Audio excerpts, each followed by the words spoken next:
Hello dear students, अस्सलाम वालेकुम। This is doctor Hadi here. आज का टॉपिक जो है वो है बायोटेक्नोलॉजी, जिसकी रिक्वेस्ट तकरीबन 1 साल से मैं देख रहा हूँ, सुन रहा हूँ।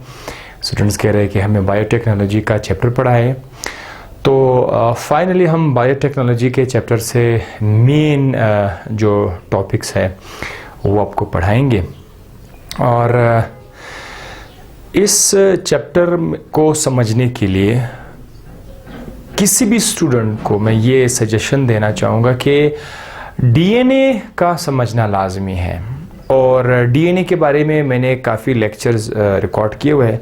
डिस्क्रिप्शन में जाकर नीचे जो आप स्क्रीन देख रहे हैं नीचे, वहाँ पर आप डिस्क्रिप्शन चले जाए। बहुत सारे स्टूडेंट्स को ये भी नहीं मालूम कि वो डिस्क्रिप्शन कहाँ पे ढूंढ ले। तो आपने करना क्या है, इस तरह से आपको एक निशान मिल जाएगा, इस तरह का एक निशान आपको मिल जाएगा, उसको प्रेस कर दें तो आपको डिस्क्रिप्शन नज़र आ जाएगा। वहाँ पर मैंने मुख्तलिफ वीडियोस का लिंक्स भी दिया हुआ है। उन लिंक्स में जाकर आपको आपके जो वीडियोस है जो आपको आपकी मदद कर सकते हैं वो आपको वहाँ पे भी मिल जाएंगे। और अगर आपका बेस काफ़ी स्ट्रॉन्ग है, आपको पता है कि डीएनए क्या है, आरएनए क्या है, न्यूक्लिक एसिड क्या है, तो ठीक है, फिर ये चलेगा। अच्छा जनाब, बात चल रही थी किस चीज़ के बारे में? बायोटेक्नोलॉजी के बारे में। आज के लेक्चर में हम ये पढ़ेंगे कि बायोटेक्नोलॉजी क्या है, इसका डेफिनेशन क्या है, इसका कॉन्सेप्ट क्या है, और साथ ही साथ हम लोग आज जेनेटिक इंजीनियरिंग को भी जो है टच करेंगे कि ये क्या चीज़ है। और साथ साथ भी अगले जितने भी टॉपिक्स हैं उसको इनकमिंग लेक्चर्स में कवर करेंगे। बायोटेक्नोलॉजी में जो है असल में दो अल्फाज है, एक है बायोलॉजी और दूसरा है टेक्नोलॉजी। बायोलॉजी हमारे स्टूडेंट्स को इसका कॉन्सेप्ट पहले से आता है कि बायोलॉजी क्या है, मतलब आप स्टडी करते हैं, जिंदा चीज़ों की स्टडी आप करते हैं, स्टडी ऑफ लिविंग थिंग्स। लेकिन जो टेक्नोलॉजी है, टेक्नोलॉजी के बारे में सुना तो सब ने है, लेकिन वो डिफाइन नहीं कर सकते, जहाँ तक मेरा ख्याल है। अक्सर स्टूडेंट्स आप कहते हैं टेक्नोलॉजी, तो वो कहते हैं टेक्नोलॉजी यही है जो चीज़ें हम लोग देख रहे हैं, मोबाइल है, लैपटॉप है, दैट इज़ टेक्नोलॉजी। तो असल में टेक्नोलॉजी जो है वो साइंस का उल्टा साइड है। मतलब अभी कह सकते हैं कि जिस तरह साइंस में आप लोग मालूमात गैदर करते हैं, ज़मीन, आसमान, आसपास की इंफॉर्मेशन को आप गैदर करते हैं, दैट इज़ साइंस। उसमें आप तजर्बात करते हैं, उसमें आप ऑब्जर्वेशंस करते हैं। टेक्नोलॉजी जो है आप इसको साइंस की मदद से ही आप उसको समझ सकते हैं। साइंस की मदद से जो मालूमात आपको मिल जाते हैं, उन्हीं मालूमात की मदद से आप कोई चीज़ बना लेते हैं, that is called as technology. तो देखो, अगर आपके पास मोबाइल है, तो मोबाइल हमारे पास कैसे आया? ये पहले हमने नॉलेज गैदर किया। ये ऐसा नहीं है कि कोई बंदा रात को सो रहा था, सुबह उसने मोबाइल बनाया था। साइंटिस्ट साइंस के अंदर रिसर्च करते हैं, मालूमात इकट्ठा करते हैं, और उन मालूमात से फिर जब कोई चीज़ बना लेते हैं, मोबाइल, लैपटॉप, कोई इंजन, समथिंग, एरोप्लेन, ये चीज़ें जब अपना बनाओगे तो then this is called as technology. यहाँ पर टेक्नोलॉजी का तो हमें कंसेप्ट आ ही गया। अब बायोलॉजी और टेक्नोलॉजी में वैसे आप लिविंग और नॉन लिविंग थिंग दोनों को कंबाइन कर सकते हैं, आप दोनों को नजर आएंगे। लेकिन जब आप जिंदा चीज़ों को की जो स्टडी है, अगर आप उसको टेक्नोलॉजी के अंदर लाएंगे तो फिर इनसे एक बहुत बड़ा सा ब्रांच बनेगा जिसका नाम है biotechnology. So it is a combo of two words, biology and technology, when they combine together. अब ये क्यों कंबाइन हो गए?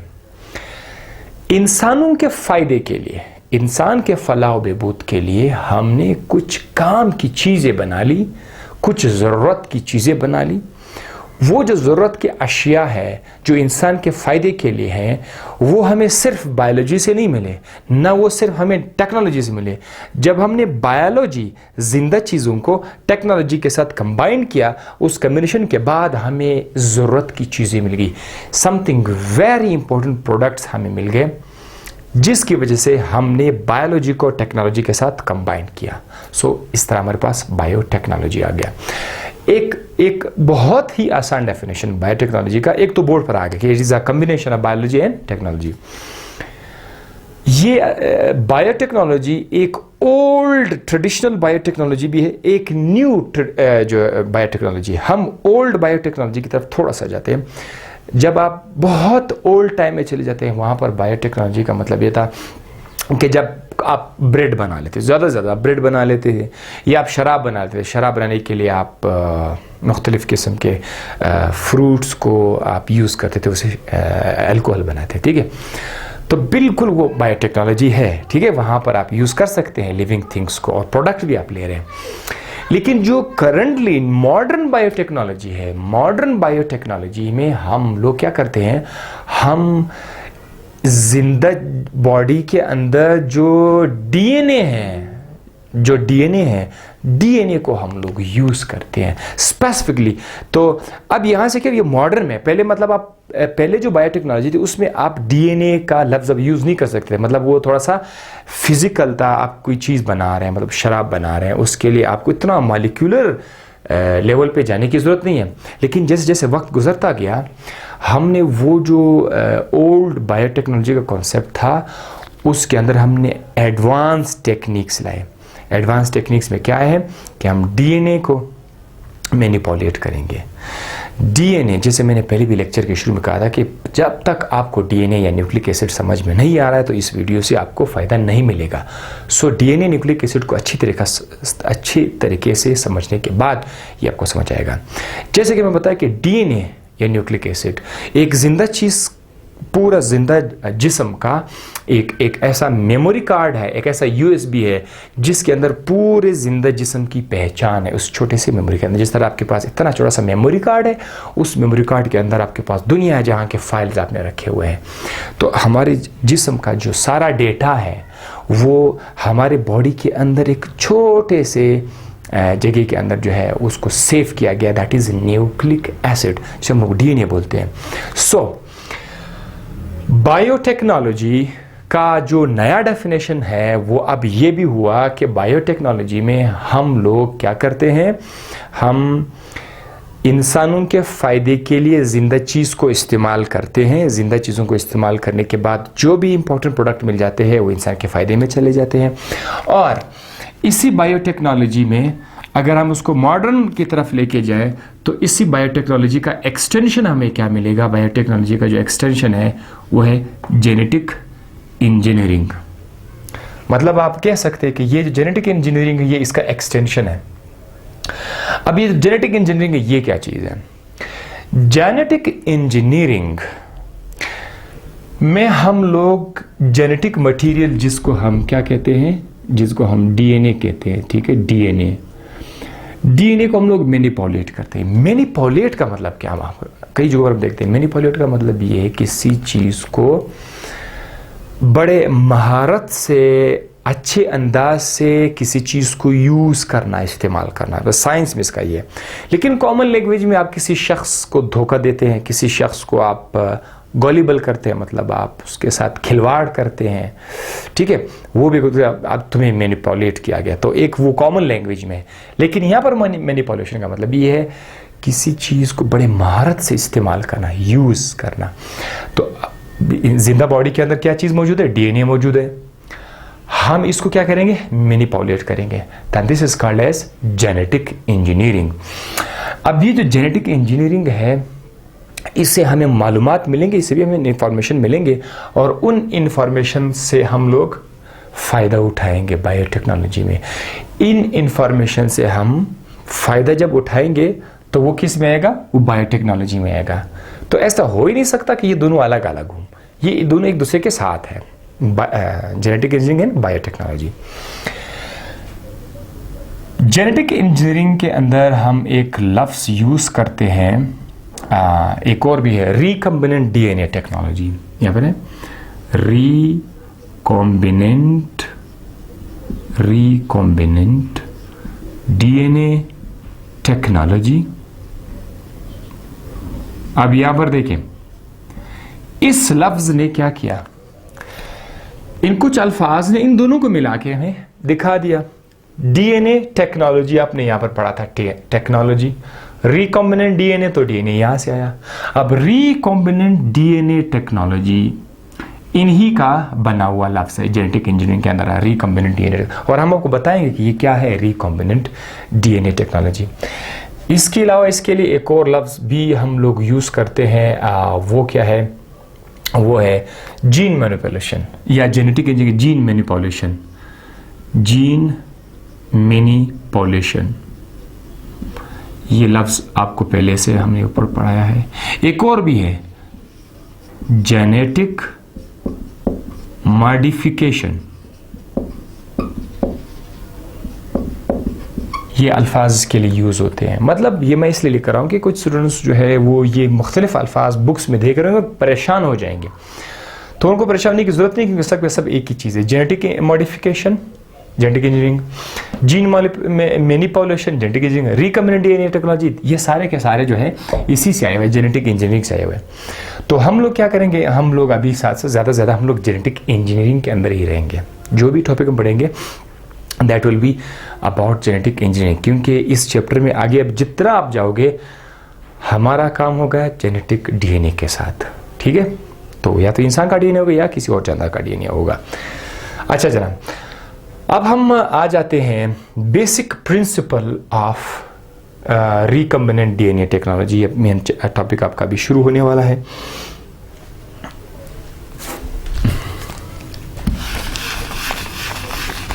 अब यहां पर हम आते हैं बेसिक प्रिंसिपल्स। अच्छा, इसको भी मिटा देते हैं।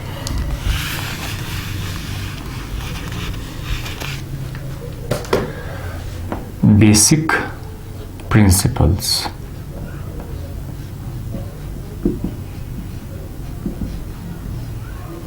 of basic principles of recombinant DNA technology, या फिर आप जेनेटिक इंजीनियरिंग कह सकते हैं, जैसे आपकी मर्जी। बेसिक प्रिंसिपल में किस तरह से क्या होता है, मतलब किस तरह हम लोग जीन को मैनिपुलेट करते हैं, ये एक वो है। अच्छा जनाब, तो इसके लिए हम क्या करते हैं, किस तरह जीन को मैनिपुलेट करते हैं, इसके फ़ायदे क्या है और नुकसान क्या है, मैं आपको लास्ट में भी बता दूंगा, ठीक है। जेनेटिक इंजीनियरिंग के फ़ायदे और नुकसान दोनों आपको हम लास्ट में बता देंगे, लेकिन पहले ये आप देख लें। और जो अभी मैं बताने जा रहा हूँ ये पूरा इसका जो सबसे इम्पोर्टेंट मगज़ है जेनेटिक इंजीनियरिंग का। जेनेटिक इंजीनियरिंग में सबसे पहले हम एक ऐसा एक डीएनए को हम उठा लेते हैं, ठीक है। ये लेट्स सपोज ये हमारे पास एक डीएनए है, और इस डीएनए के अंदर हमारे पास जीन मौजूद होते हैं। ये तो पहले हमने पढ़ा था, हमारे पास काम की जीन्स मौजूद होते हैं। चलो मैं एक ही लिख देता हूँ। जीन्स तो हमारे पास बहुत सारी है, डीएनए के अंदर बहुत सारी जीन्स है, ठीक है। यहाँ पे जीन्स है।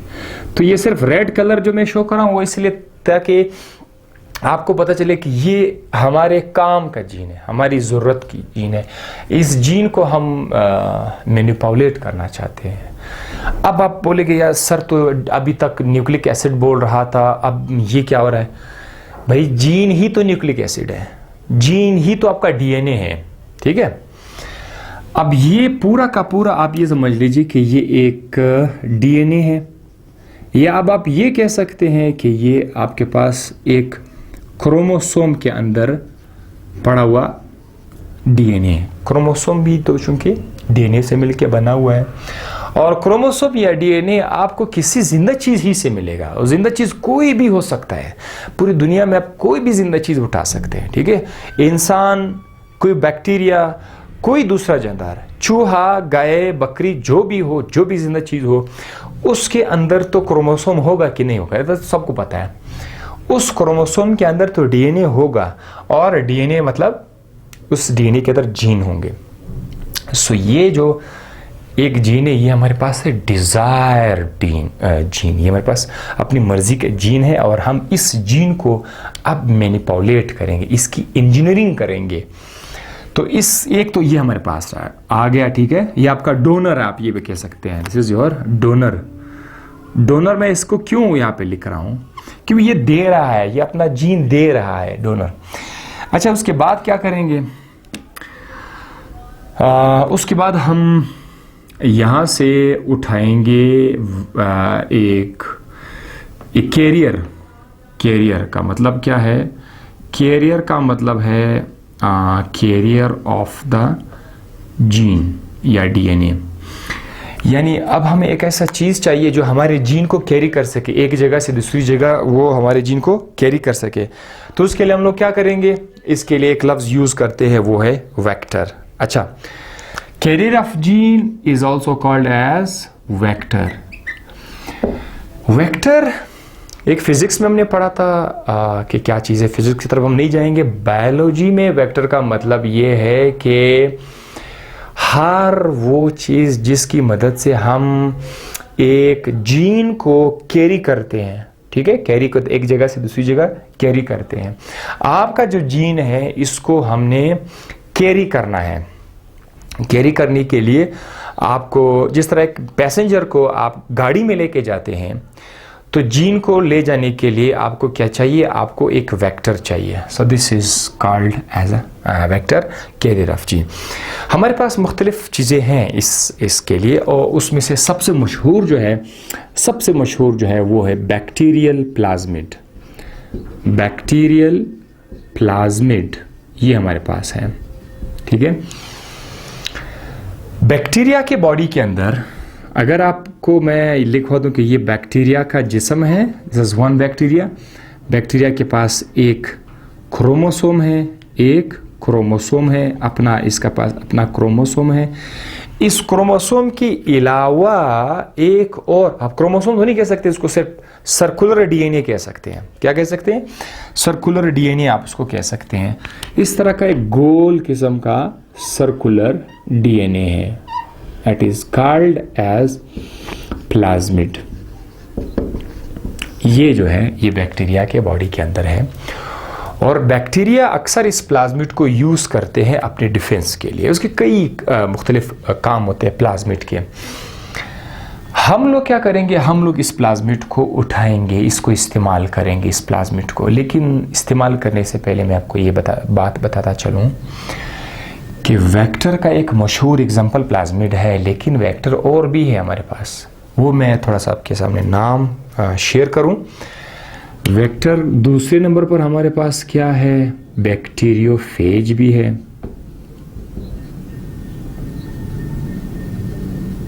ठीक है। आप कोई बैक्टीरियोफेज यानी कोई वायरस को भी आप यूज़ कर सकते हैं, इस मकसद के लिए। लेकिन यूजुअली हम लोग प्लाज्मिड यूज़ करते हैं, बैक्टीरिया यूज़ करते हैं। इसके अलावा एक और नाम भी है, वो है आर्टिफिशियल क्रोमोसोम। एक क्रोमोसोम है, आपने सुना होगा, लेकिन ये कि आर्टिफिशियल क्रोमोसोम, ये भी हम लोग यूज़ कर सकते हैं इस मकसद के। लेकिन आज के लेक्चर में आपको मैं प्लाज्मिड पढ़ा रहा हूं, लेकिन ये दो भी आपको पता होना चाहिए, क्योंकि कल को अगर कोई एमसीक्यूज आ जाए आपको पता होगा कि यार ये भी हमारे पास वेक्टर है। अच्छा, ये प्लाज्मिड हमने करना कि उसको उठाना है, ठीक है। ये अब हमने क्या किया? इस प्लाज्मिड को उठा लिया, बैक्टीरिया से हमने इसको उठा लिया।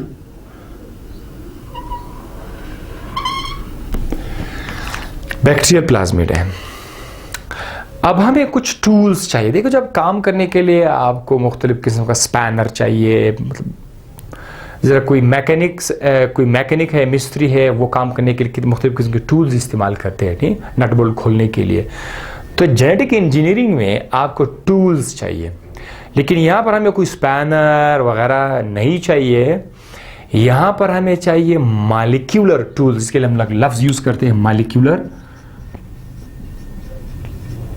टूल्स। अपना काम जारी रखने के लिए हमें कुछ टूल्स चाहिए, लेकिन वो टूल जो है वो मॉलिक्यूलर साइज, बड़े छोटे छोटे होंगे, इतने से स्मॉल साइज, इसीलिए हम लोग मॉलिक्यूलर टूल्स बोलते हैं। वो टूल्स की मदद से हम करेंगे क्या?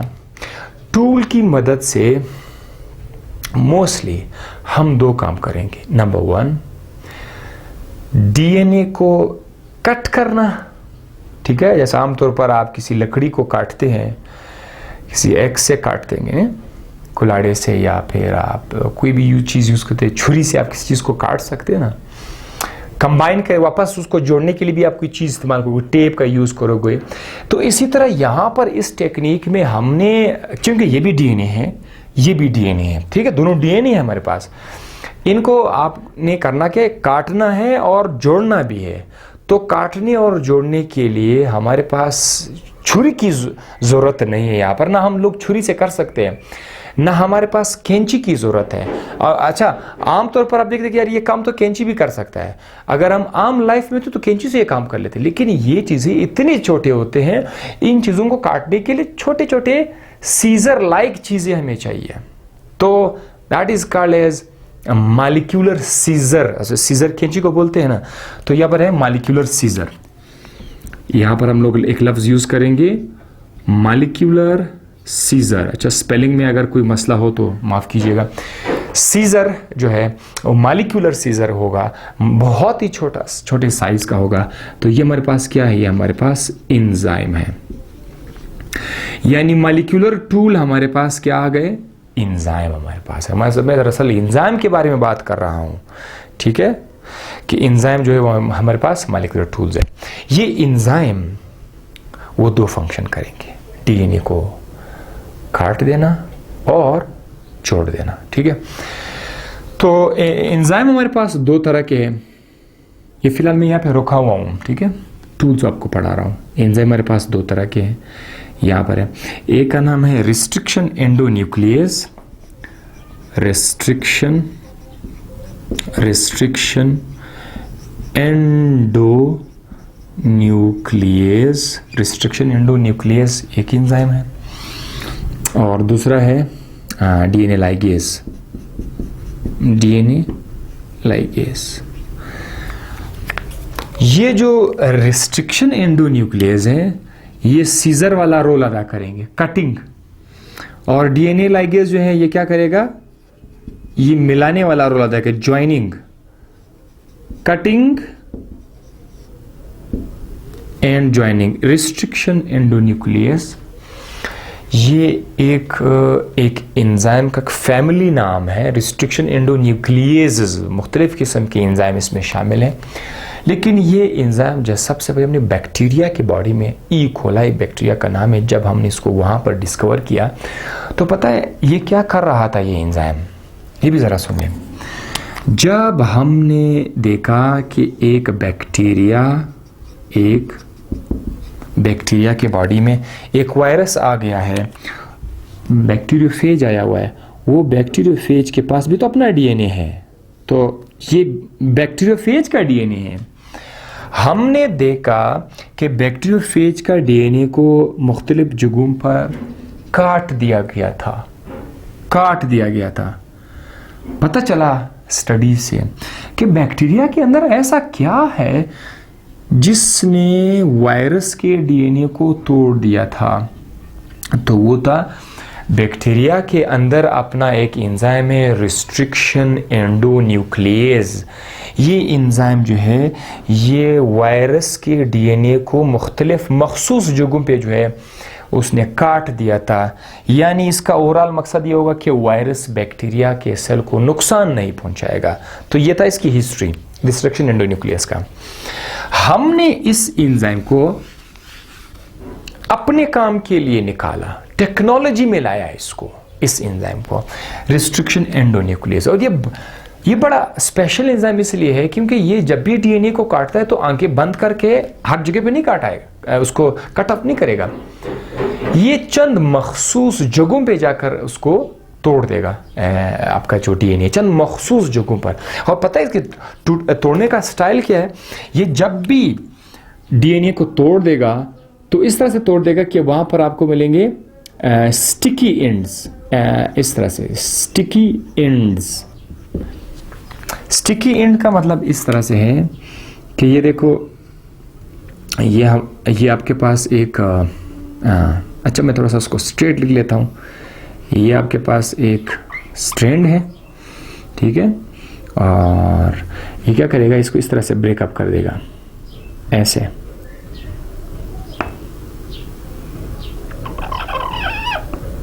ये देखो ये वाला जो हिस्सा है वो कहां पर आएगा?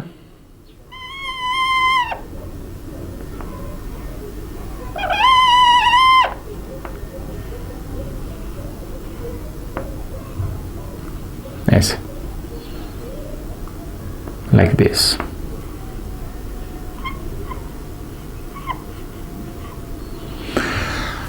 अब आप यूं समझ लीजिए कि ये दो टुकड़े आपस में पहले मिले हुए थे। ये दोनों के दो टुकड़े पहले ऐसे थे, ऐसे। ये दो टुकड़े पहले ऐसे मिले हुए थे, ये आपका डीएनए था।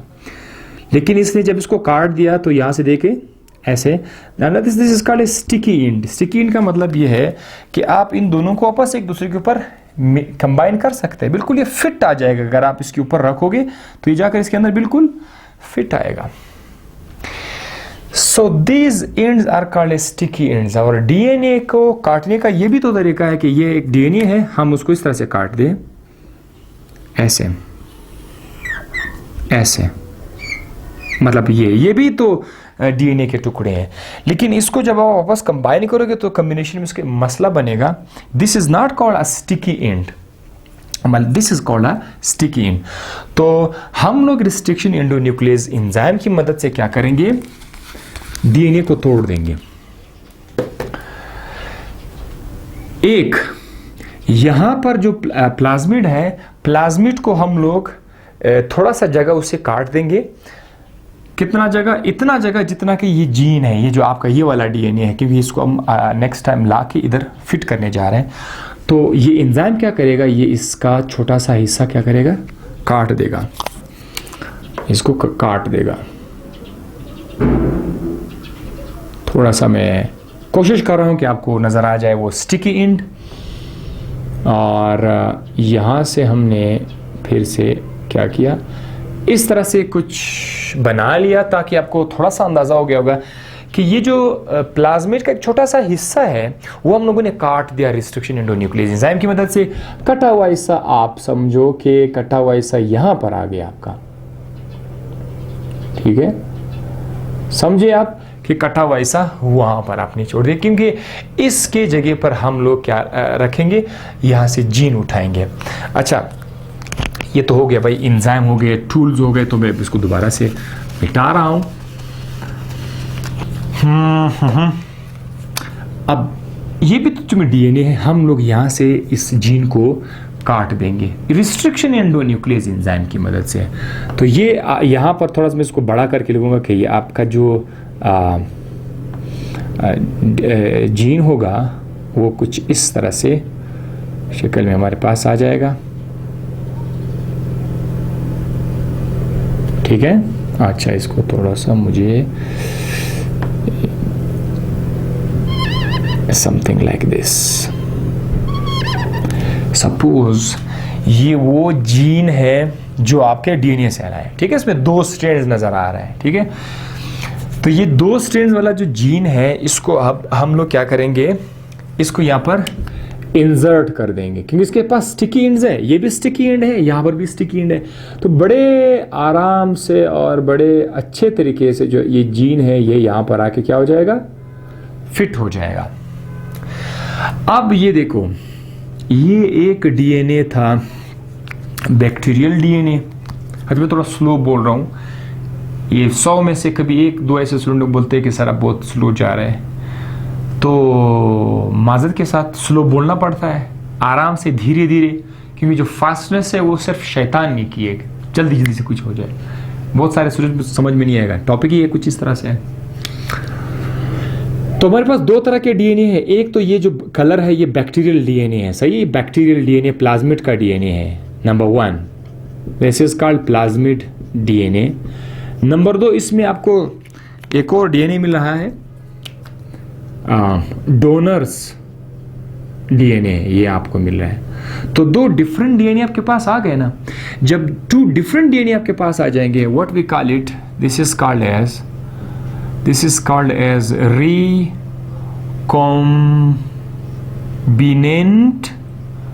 Recombinant DNA. ये बड़ा काम की चीज है। तो हमारे पास एक टॉपिक कवर हो गया, व्हाट इज रिकॉम्बिनेंट डीएनए। ये है आपका रिकॉम्बिनेंट डीएनए आपके पास आ गया, दो डीएनए आपने आपस में कंबाइन किया, that is called as recombinant DNA.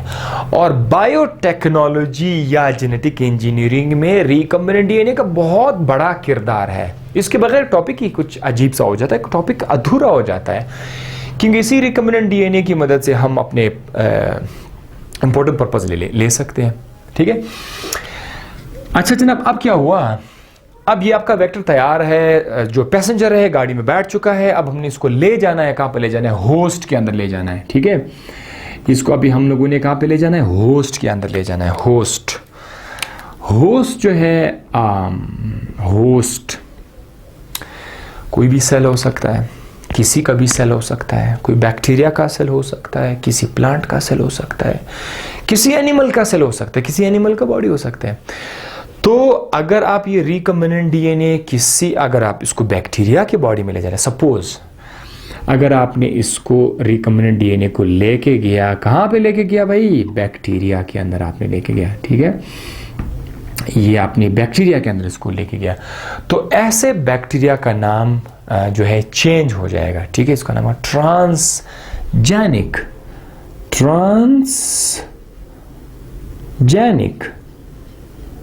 Transgenic bacteria.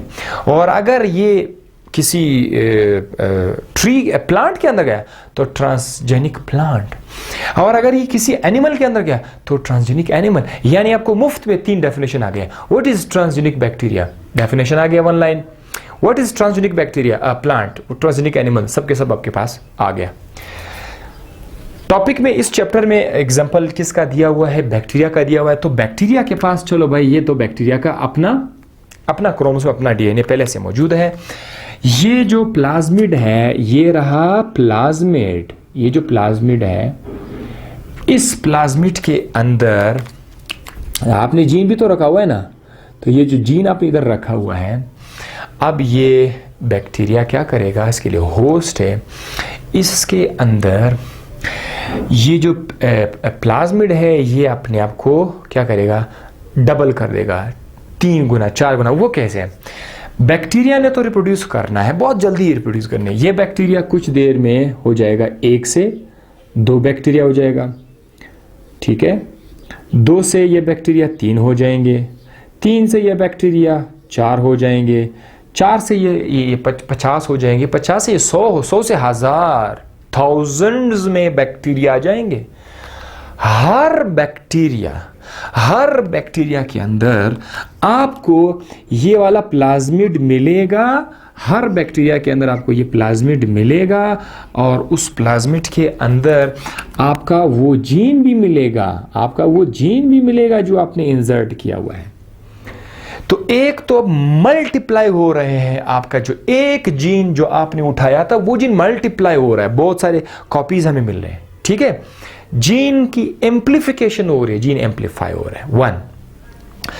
और ये जो तमाम के तमाम जो बैक्टीरिया के बच्चे हमारे पास आ गए हैं, और इसके अंदर जो जीन्स हैं, मतलब हमारी मर्जी के जो जीन हैं, ठीक है, वो क्या है, उसको हम लोग क्या बोलते हैं, क्लोन्स। क्या बोलते हैं उसको, क्लोन्स बोलते हैं। क्लोन क्या है, सेल या कोई मॉलिक्यूल या कोई जिंदा चीज जो किसी एक ऑर्गेनिज्म से आया हो, हम उन तमाम के तमाम सेल्स को क्लोन कहेंगे। अब देखो, ये एक बैक्टीरिया है, ठीक है, 1 ऑर्गेनिज्म है, और उसे इतने सारे जीन्स हमारे पास आ गए, तो ये सारे के सारे जीन हमने क्लोन किए हुए। देखो, कभी कभी बायोलॉजी में साइंस बोलते हैं हमने फलाने जानदार को क्लोन किया, मीन्स उस जानदार के कई कॉपीज बना लिए, लेकिन एक सिंगल ऑर्गेनिज्म से। तो एक सिंगल ऑर्गेनिज्म से अगर आप बहुत सारे जानदार लेते हैं तो बहुत सारे जानदार क्लोन्स हैं। एक सिंगल ऑर्गेनिज्म से अगर आप बहुत सारे मॉलिक्यूल्स ले रहे हैं तो उन मॉलिक्यूल्स को भी क्लोन कहते हैं। अगर एक सिंगल जानदार से आप बहुत सारे जीन्स ले रहे हैं तो आपके जीन्स भी क्लोन्स हैं। तो क्लोन 3 तरीके से आएगा, ऑर्गेनिज्म क्लोनिंग, आप पूरे जानदार को क्लोन करते हैं। सेल क्लोनिंग, आप सेल को क्लोन करते हैं। जीन क्लोनिंग, आप जीन को क्लोन करते हैं। यहां पर हमारे पास क्या आ रहा है? क्लोन्स आ रहे हैं। ये ठीक है, सारे के सारे क्लोन्स हैं, जीन के हमारे पास क्लोन्स हैं। अच्छा, एक तो ये काम हो गया भाई, हमारे पास क्लोनिंग भी आ गई, ठीक है, क्लोन्स भी आ गए। लेकिन क्लोनिंग पर एक अलग सा वीडियो भी मैं आपके लिए बना दूंगा। अब सवाल ये, स्टूडेंट सारे इस वक्त सोच रहे कि क्या फायदा, क्या, चलो समझ आया, क्या क्यों हम इस तरह कर रहे हैं। तो भाई अभी तो गेम शो शुरू होने वाला है, शो तो अभी स्टार्ट होने वाला है। ये जो बैक्टीरिया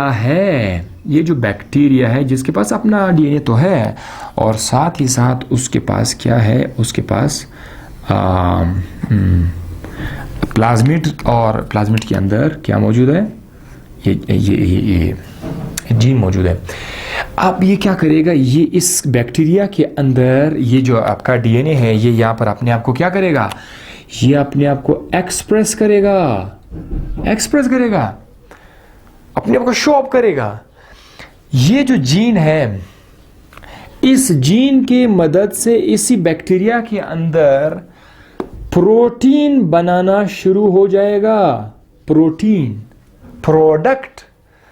वैसे ये वाला जीन उस जानदार के बॉडी में एक्सप्रेस हो रहा था। जैसे आपकी बॉडी के अंदर कोई जीन है, वो एक्सप्रेस हो रहा है, आपकी बॉडी में कोई एंजाइम बना रहा है, वो जीन आपकी बॉडी में कोई प्रोडक्ट बना रहा है।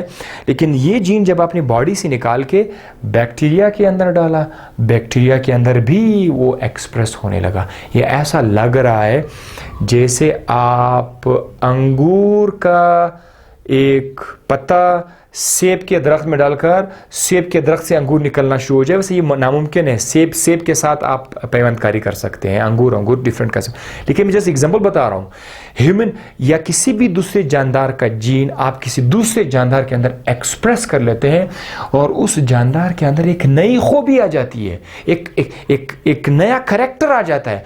ये बैक्टीरिया पहले ऐसा करेक्टर बिल्कुल भी शो नहीं कर रहा था, ये बैक्टीरिया इस तरह का प्रोटीन पहले नहीं बना रहा था, लेकिन अब ये बैक्टीरिया का जो करेक्टर है वो चेंज हो गए। इस बैक्टीरिया ने प्रोटीन बनाना शुरू कर दिया था। तो भाई इंसान पागल थोड़ी जितना सारा मेहनत करे, ये इस प्रोटीन के लिए कर रहा था, ये इस प्रोडक्ट के लिए कर रहा था। ये प्रोटीन जो है, ये जो प्रोडक्ट है, ये मुख्तलिफ शक्ल में हमारे पास आ सकता है। एक मिसाल में बताता हूं इंसुलिन का।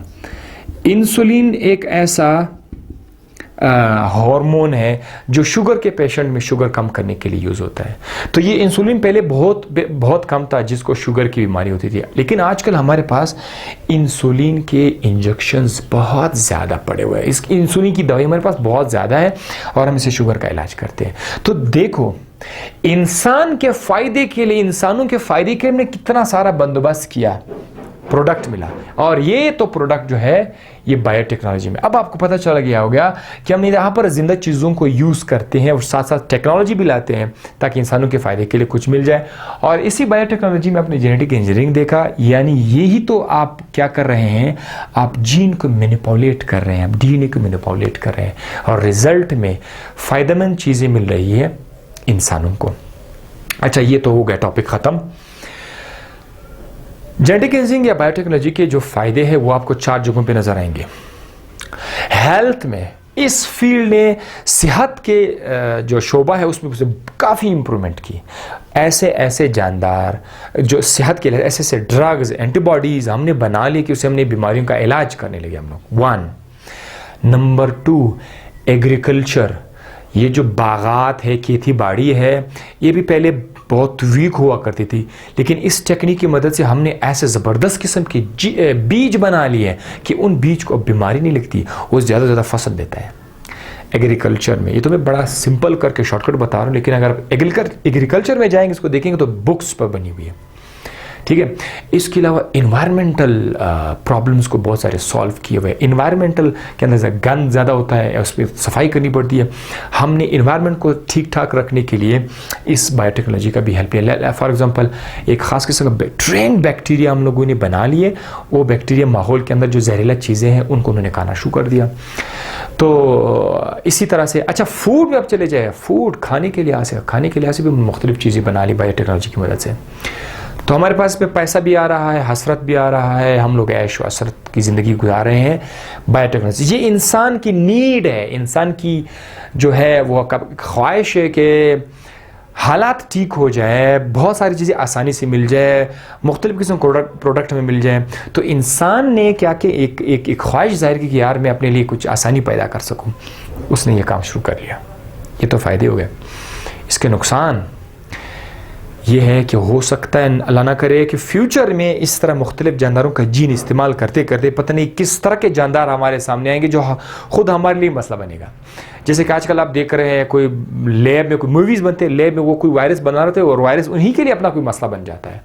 वो कोई किसी जानदार पर रिसर्च कर रहे होते हैं और वही जानदार इसके लिए मसला बन जाता है। तो बायोटेक्नोलॉजी को बड़े एहतियात के साथ, बड़े रूल्स रेगुलेशन के साथ इसको यूज़ करना होगा, अदरवाइज़ ये इंसानों के लिए बहुत बड़ा मसला हो सकता है।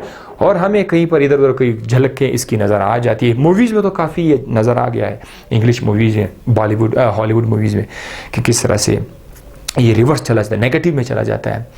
और दूसरी तरफ मैं अपने स्टूडेंट्स को एक मैसेज देना चाहूँगा, टाइम ज़्यादा ले आपको, कि ऐसे मालूमात लेते वक्त इंसान का जिस्म और दूसरी ज़िंदा चीज़ों के जिस्म को देख देख करके अपने खालिक के कितने जलवे नज़र आना शुरू हो जाते हैं। हम अपने अल्लाह को, हम अपने खालिक को, अपने क्रिएटर को इन चीज़ों से ज़्यादा आसानी से जो है देख सकते हैं। अच्छा जनाब, तो मेरे प्यारे स्टूडेंट्स, अगर आपको वीडियो समझ आ गया हो तो लाइक ज़रूर दीजिएगा, सब्सक्राइब करिए और शेयर भी कर दीजिए अपने दोस्तों के साथ। हमें अपने दुआओं में याद रखिएगा, आसपास के लोगों का बहुत ज़्यादा ख्याल रखिएगा, बर्दाश्त करना सीखिएगा, मीठा बोलना सीखिएगा। तो हमें याद रखिएगा। अल्लाह हाफ़िज़।